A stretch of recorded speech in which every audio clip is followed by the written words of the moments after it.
कारवार तालुक्यातल्या कयगा हांगासर जो अणुऊर्जा प्रकल्प असा त्या अणुऊर्जा प्रकल्पात अतिरिक्त 700 मेगावॅट अणुऊर्जा तयार करपा खातीर जो 5वो आणि 6वें युनिटचे जे काम चालू आसा त्या कामा खातीर जो पर्यावरण दाखलो दिल्लो आसा तो दाखलो आज राष्ट्रीय हरित लवादान रद्द केल्लो आसा। तशेंच ह्या प्रकल्पाक लागून जो पर्यावरणाचेर परिणाम जाता तेजो अभ्यास करून तेजो अहवाल आसा तो केंद्रीय पर्यावरण आणि हवामान बदल मंत्रालयाक दिवचो असो आदेश न्यूक्लियर पावर कॉर्पोरेशनाक दिल्लो आसा।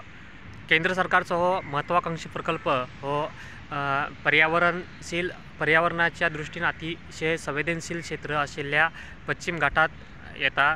तेका लागून ह्या प्रकल्पाचो पर्यावरणाचेर तशेंच इथल्या जो नागरिकांच्या आरोग्याचेर मोठ्या प्रमाणात परिणाम जाता। तेका लागून ह्या प्रकल्पाक मुळा पासूनच इथल्या नागरिकांचो विरोध आसा आणि सध्या ह्या प्रकल्पा खातीर जो पर्यावरणीय दाखलो दिल्लो तो रद्द केल्ल्यान नागरिकांतल्यान समाधान व्यक्त जाता।